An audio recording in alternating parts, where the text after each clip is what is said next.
So what we're going to introduce today is something called a camera system.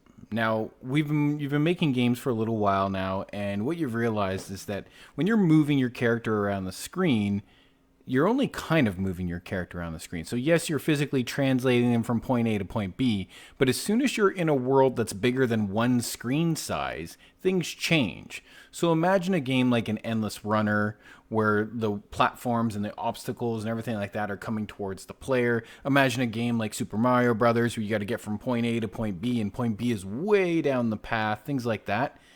The thing is, you don't move the player anymore at that point. And in fact, what you do is you give the illusion that the player is moving. And the way we do that is we create a scrolling system where the player stays still and the world behind the character moves. So if the character wants to move right, we move the entire world left. So it makes it look like they're moving to the right. And that's a fairly common strategy to use. There's nothing wrong with it except for the fact when the world gets big and it's full of a lot of things. And the reason being is, instead of moving just the player, we're moving every game object that exists in the entire system. Now, that's not great. So what we want to do is we want to change that up. We want to kind of flip that on its head. And by using a camera system, we can actually move the player in a world. And that changes everything when you think about it.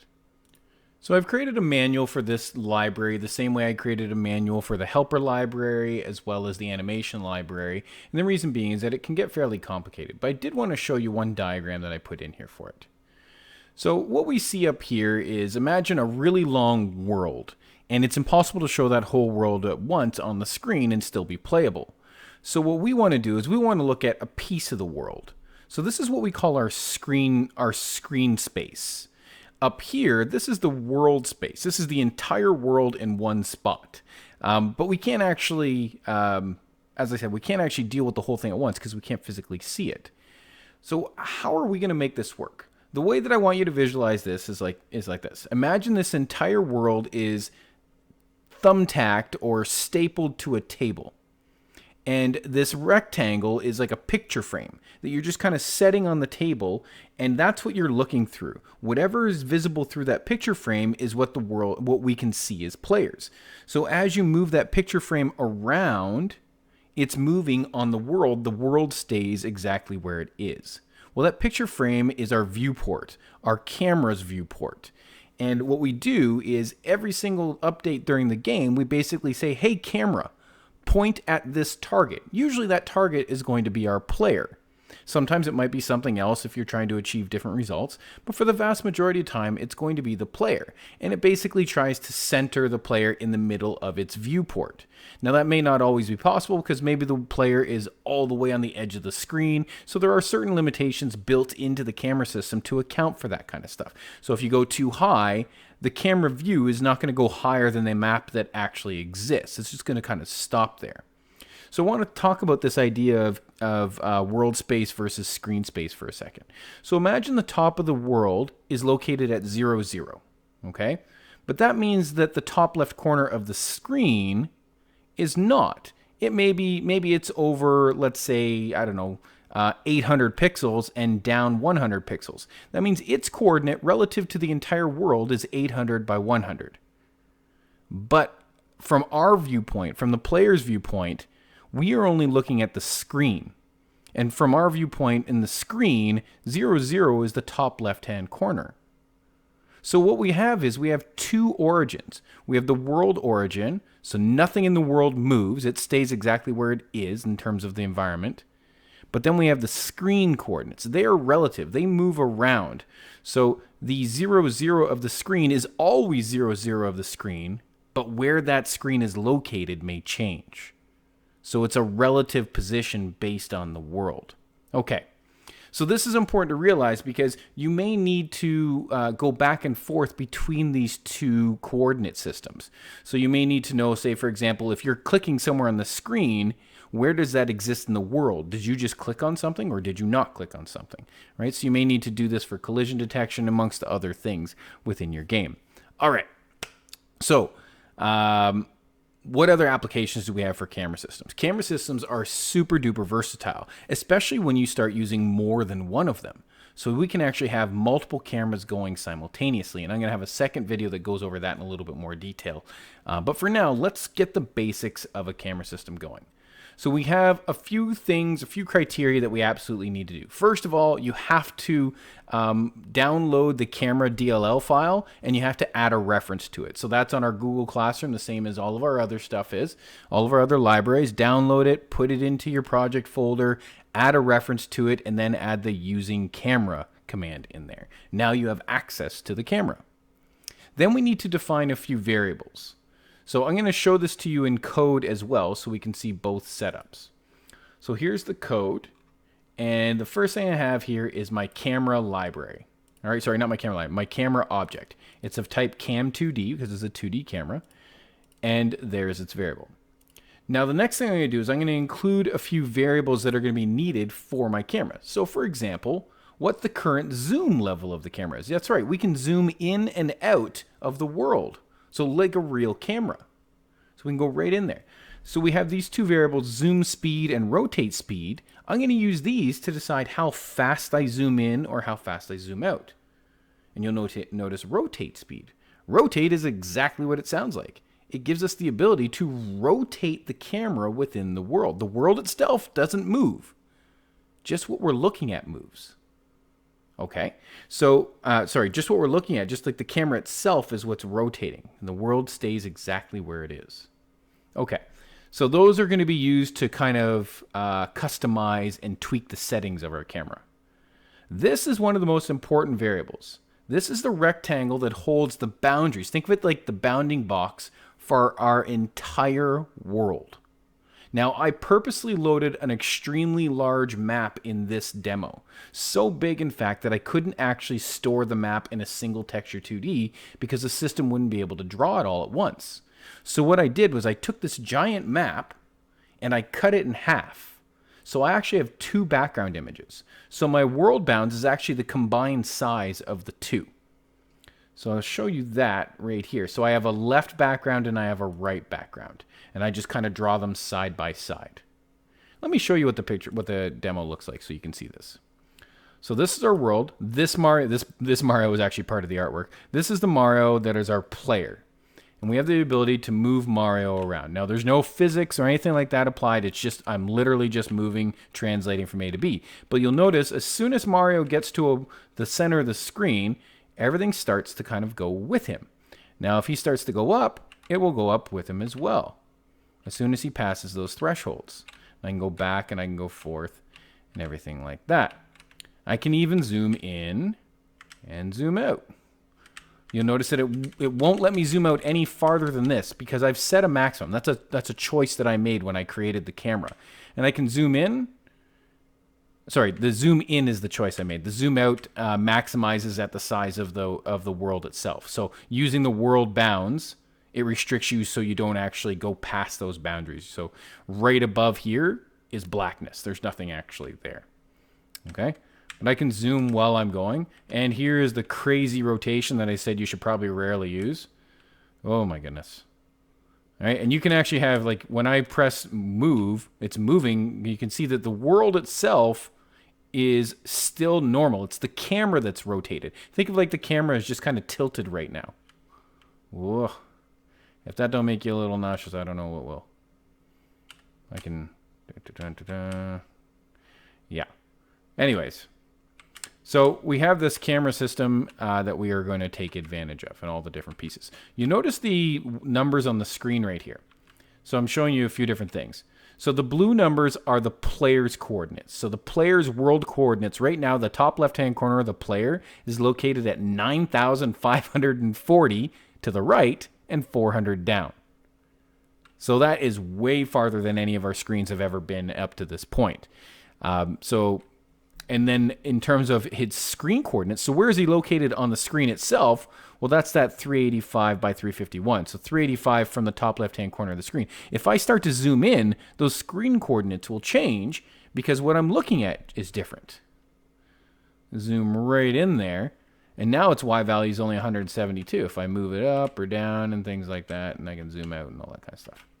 Okay. And you'll notice up here, this is my mouse coordinates. So I'm tracking my mouse in the exact same way. So what are my mouse world coordinates? So where's my mouse relative to the top left-hand corner of the entire map? And the mouse screen coordinates is where is my mouse relative to the top left-hand corner of what I'm looking at right this second. So if I go up here, it's going to be right up at 0, 0. I can actually go past that point. All right? But it's still not even close to this. If we go all the way up to the top of the screen, I can get up to that 0 point. Okay? So this is what our camera system allows us to do. Play with a whole bunch of different options. So how do we actually achieve this? So first of all, as I said, we need to create that camera. We need to set up the variables that we need, such as the boundaries of the world, the values that we're going to be zooming and rotating by. You don't technically need those because if you're not going to be zooming and rotating, it's not an issue. You can just ignore it. I have a few other extra things in here to maintain, to give me all those options of zooming and whatnot. So I have a keyboard and a mouse state that I'm tracking, the screen width and screen height that I use for positioning and dimensions and stuff like that. All the textures for all of my images, my positional data and rectangle for the player, as well as this. This is simply, this is the player's position relative to the screen. So the player rec is its position relative to the world. So when we're drawing our player, we're drawing it in the world. We're not drawing it in the screen. We're drawing it in the world. And the world is massive. But at some point, I may need to know where the player is on the screen. So that's why I'm also tracking this as well. I can calculate this at any point. The camera has the ability to convert any screen coordinate into world coordinate, and vice versa, any world coordinate into screen coordinate. It's a very simple method to call. Move speed, you can see again, I'm not doing any special physics or anything like that. I'm just saying move 5 pixels per update. Keep it nice and simple. Okay. A little bit of sprite fonts and text related information so we can display information on the screen. So here is my mouse world location. So where is the mouse located relative to the world versus just the screen? Because if we use the mouse that's part of the input stuff, that is actually its screen coordinate. So if I want to click on something in the world, I need to get its world coordinate so I can see whether it collides with the object that I just drew in the world, like the player, for example. Okay. All right. So how do we get this stuff set up? First of all, in initialize, there's a few things that I like to do. You can change your resolution to whatever you want. For this demo, I have it set at 800 by 600. That's fine. But these two methods, I highly recommend putting inside of your initialize. And what they do is they basically make the drawing of the camera a little bit more efficient. So you'll get less screen tearing and stuff like that. It'll make things run a little bit more smoothly. Once you've set up those things, apply the changes so they take effect. You can optionally turn the mouse on. It's up to you. And then I'm also tracking the screen width and screen height because I just finished changing its size. So I better retract that. Okay, load content. Here we go. So first up, I'm loading the left and right image of my background because it's a massive image. Don't forget that. I'm loading my Mario image for my player. I'm setting up my HUD font. So I'm loading in my HUD font. Now here is me setting up all of the data. Now this is where things start to get a little more interesting. So I have my two backgrounds, and you can see that the left background is at 0, 0. The right background starts at the edge of the left background. So that way it's just literally right beside it. Okay. Now here's my world bounds. This is the one that the camera is going to use. It starts at 0, 0, but how big is it? Well, its entire width is equal to the left background plus the right background's width. And its height is the same height as both, so it's just the height of either one. I could have chose right background there. It doesn't really matter because they're both the same height.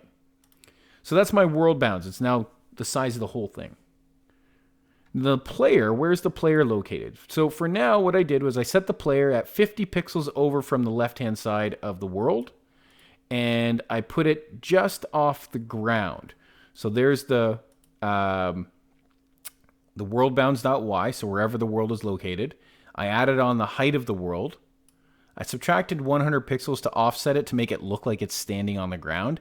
And then I subtracted the height of the player to make sure that that's actually accurate. And then I just set up its width and height to be twice the size of the original image because the original image is quite small.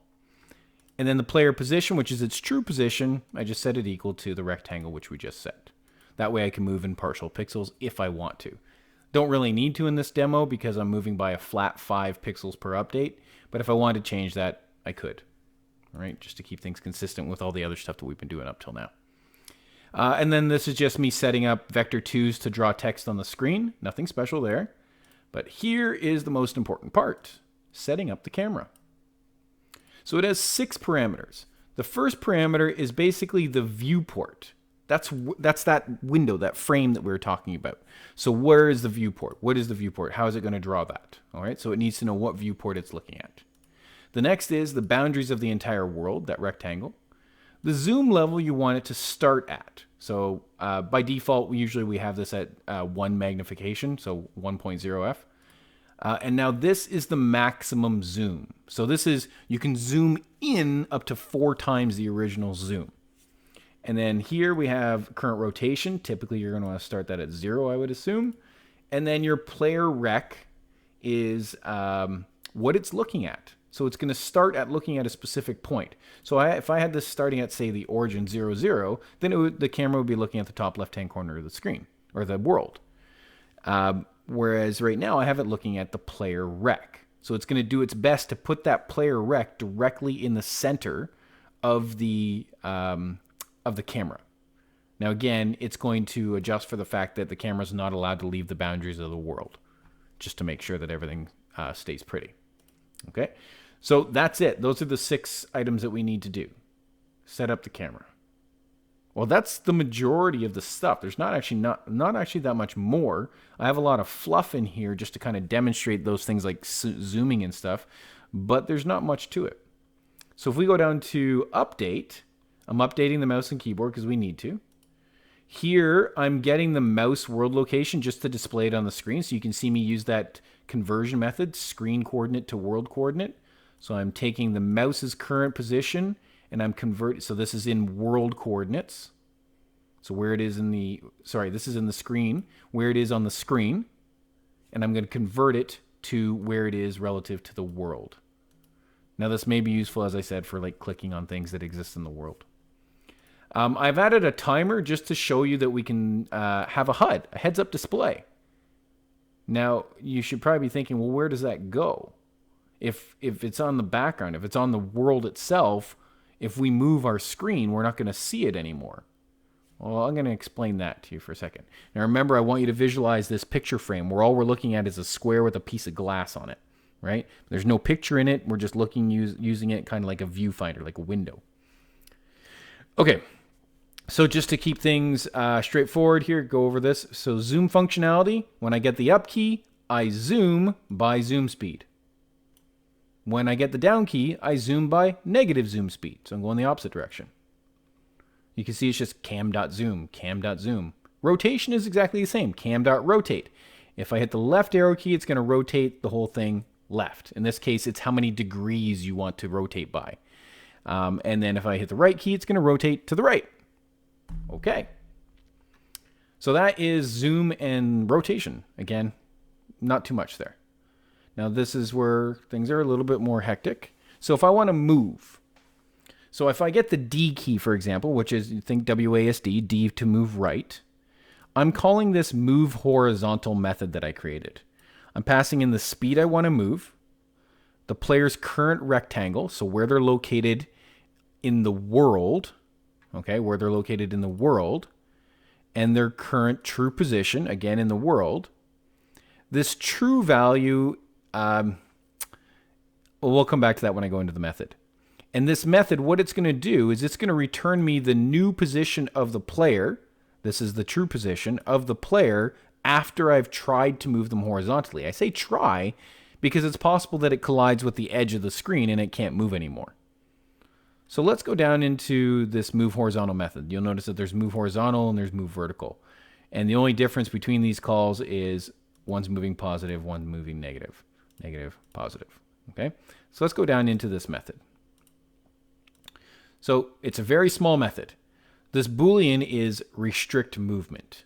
So basically, if I want to keep them within the bounds of the world, I pass in a true for that. Almost always you're going to want to keep them in the bounds of the world. So we're always going to have a true for that. But, you know, maybe you don't want to for some reason. I don't know what that is. But whatever. So basically what I'm doing is I'm saying, if we want to restrict the movement, then clamp the player's coordinate inside of the world bounds.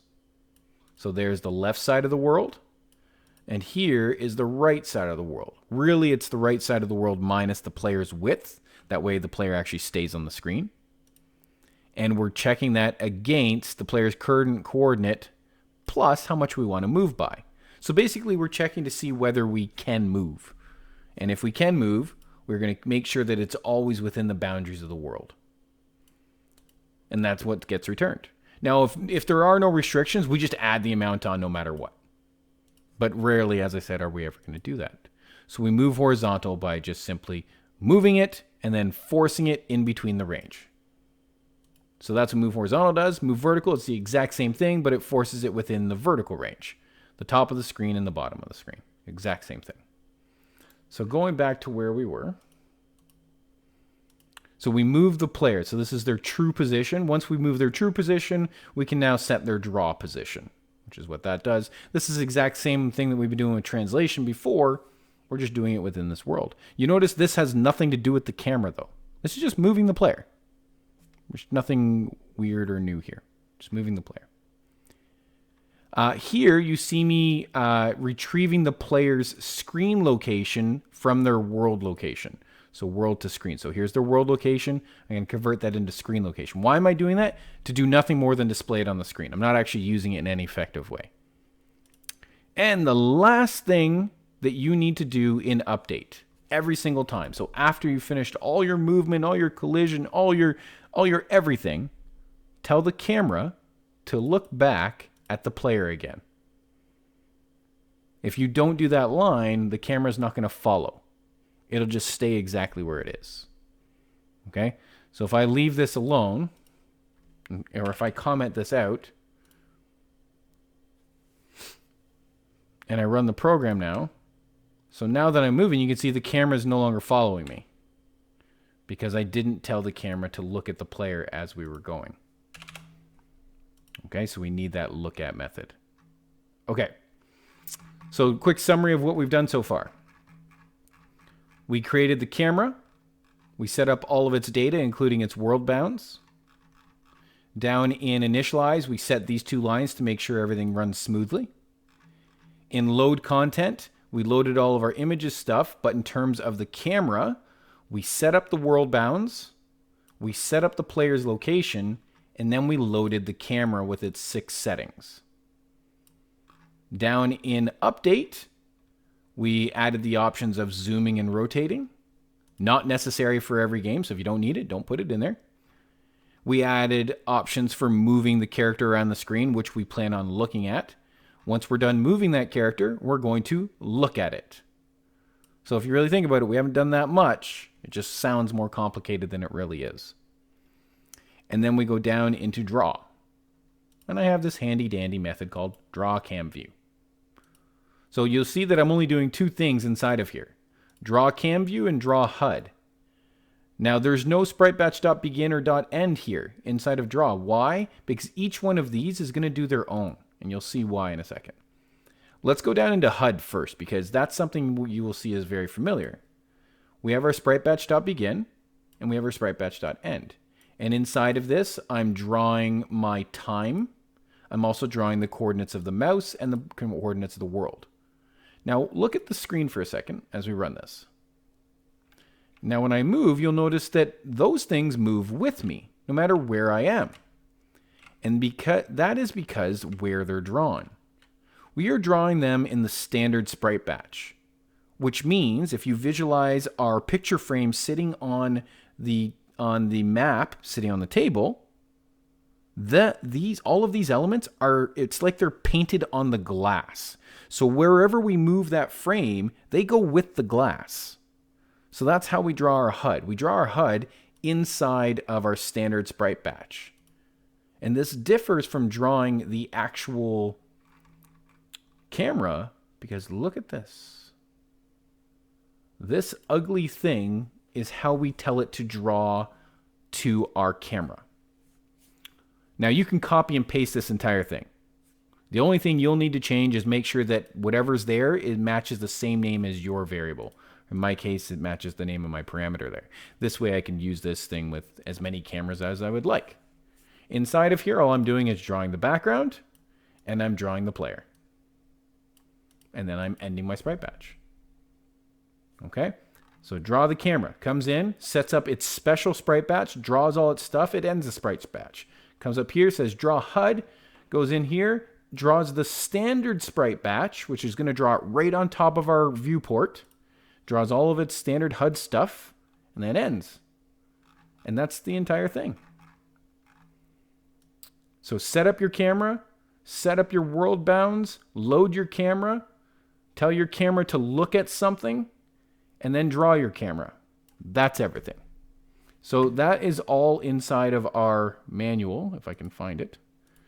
All of that is located right here. Okay?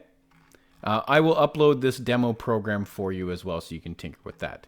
So in the next video, what I'm going to do is I'm going to go over a method of doing split screens and multiple camera views and things like that so you can see how we can customize this. And the good news is it's not much change. We just have to change a few things. So that's it for now. Good luck and have fun.